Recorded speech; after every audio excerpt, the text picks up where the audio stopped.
ভিডিওটা হতে চলেছে স্টাডি ভিডিও, কিন্তু নাইট স্টাডি। চলো আজ আমি তোমাদের সাথে শেয়ার করব আমার নাইট স্টাডি রুটিন। তো আমি রাত্রিবেলায় কিভাবে একটানা পড়াশোনা করি, আমার কি ঘুম আসে না, এবং আমি কতক্ষণ পড়াশোনা করি এবং আমি কি কি সাবজেক্ট পড়ি সবটাই তোমাদের সাথে শেয়ার করব। সেদিন রাত্রিবেলা আমি কিন্তু পড়েছিলাম 1:30 অবধি। তো চলো ভিডিওটা শুরু করা যাক। এই দেখো আমি কিন্তু বিকেলবেলা ছাদে বসেছিলাম, তো দেখো সন্ধ্যা হয়ে গেছে। তো এবার কিন্তু আমি যাব পড়তে। তো প্রথমেই তোমাদের মনে রাখতে হবে কিন্তু সন্ধ্যাবেলায় তোমরা ওই ধরো মিনিমাম 6টা থেকে 7টার মধ্যে কিন্তু পড়তে বসে যাবে। তো আমি কিন্তু 7টার সময় পড়তে বসে গেছি, আর এই যে সন্ধ্যাও কিন্তু দেওয়া হয়ে গেছে আমাদের। হ্যালো এভরিওয়ান, তোমরা সবাই কেমন আছো? আশা করছি সবাই খুব ভালো আছো। তো চলে এসেছি আমি আরও নতুন একটা ভিডিও নিয়ে। তো আজকের ভিডিওটা হতে চলেছে স্টাডি ভিডিও, কিন্তু নাইট স্টাডি। তো অনেকেই ভাবো যে যারা সময় পাও না দিনের বেলায়, তো তারা নাইটেই পড়তে বেশি পছন্দ করো, যে দিনের বেলায় অনেক কাজ থাকে, স্কুল কলেজ অনেক কিছু থাকে, তো রাত্রিবেলায় তারা পড়তে ভালোবাসো। তো রাত্রিবেলায় ঘুম চলে আসে, ঘুম চলে আসলে তোমরা কি করবে, কিভাবে পড়বে না পড়বে, তো সেই নাইট স্টাডির রুটিনটাই আমি তোমাদের সাথে শেয়ার করব, যে তোমরা নাইট স্টাডিটা কিভাবে চালিয়ে যেতে পারবে এবং একটানা কতক্ষণ পর্যন্ত তোমরা নাইট স্টাডি পড়তে পারবে, এবং কি করে তোমরা পড়াশোনাটা মনোযোগ সহকারে কমপ্লিট করতে পারবে। শুধু পড়লেই তো হবে না, মনোযোগ সহকারে পড়তে হবে এবং সেটা আমাদেরকে মনে রাখতে হবে। তো চলো বেশি দেরি না করে ভিডিওটা শুরু করা যাক। আর একটা কথা, সেটা হচ্ছে কি, সন্ধ্যাবেলায় যখন পড়তে বসবে না, তখন রাত্রিবেলায় কিন্তু সহজ একটা সাবজেক্ট ধরবে, যেটা তোমার মানে পুরো মনে থেকে যাবে, আর খুব ভালো সাবজেক্ট, তোমার প্রিয় সাবজেক্ট বলতে পারো, যেটা একটু সহজ মনে হবে তোমার কাছে সেটা। আর কঠিন সাবজেক্ট কিন্তু প্রথমেই শুরু করবে না। তো যেটা ইম্পর্টেন্ট সেটা হচ্ছে একটু খাওয়া দাওয়া করে নেওয়া। তো আমি দেখো এখানে কিন্তু বাটার দিয়ে একটা পাউরুটি খেয়ে নিয়েছি, আর তারপরে আমি এই যে সন্ধ্যাবেলায় চা আর এই যে মুড়ি খেয়ে নিয়েছি। তো তারপর খাওয়া দাওয়া করে আমি আবার কিন্তু পড়তে বসে পড়েছি।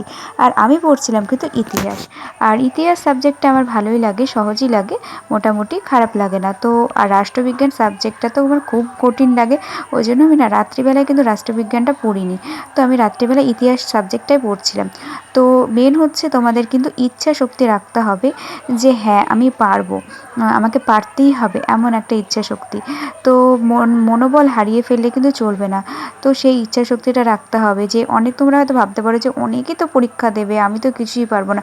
এই ভাবনাটা না তোমাকে একদম চেঞ্জ করে ফেলতে হবে। হ্যাঁ অনেকেই পরীক্ষা দেবে, অনেকে পড়াশোনা করে, অনেকে পড়াশোনা না করেও দেয়। আমি এমনও দেখেছি অনেকে পড়াশোনা করেও দেয় না। আমিও যখন একবার পরীক্ষা দিয়েছিলাম, এই পরীক্ষা না, আমি একবার যখন টেট দিয়েছিলাম, আমি কিন্তু না পড়েই পরীক্ষা দিতে গেছিলাম। সেই জন্য আমার মনে আছে যে মানে না পড়েও অনেকে কিন্তু পরীক্ষা দেয়। তো দেখো আমি কিন্তু খাওয়া দাওয়া করে তারপর আমি আবার বসে গেছি কিন্তু পড়তে। আর আমি মশারিটা টাঙিয়ে নিয়েছি আরশোলার ভয়ে। তো তোমাদের যদি কারোর আরশোলার ভয় থাকে তো অবশ্যই মশারি টাঙিয়ে পড়তে বসো, নাহলে কিন্তু মনোযোগটা মানে পড়াতে বসবে না, আরশোলার দিকে মনটা পড়ে থাকবে। তো সেই জন্য দেখো আমি কিন্তু মানে পড়তে শুরু করেছি। তারপর এই যে খাতাতে আমি কিন্তু এই যে নোট, যেটা গ্রুপ স্টাডি করি, সেই নোটগুলো আমি পড়ে নিচ্ছি, রিভাইজ দিয়ে নিচ্ছি।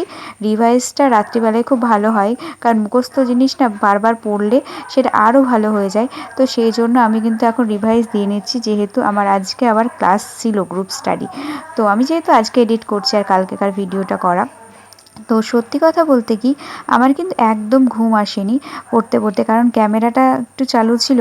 তারপর আমি পড়ছিলাম, সত্যিই ঘুমটা আসেনি। কি জানি, আমার আগে কিন্তু মাধ্যমিক সময়, উচ্চ মাধ্যমিকের সময় ভীষণ ঘুম চলে আসতো, কিন্তু ইদানিং আমার ঘুমটা আসছে না।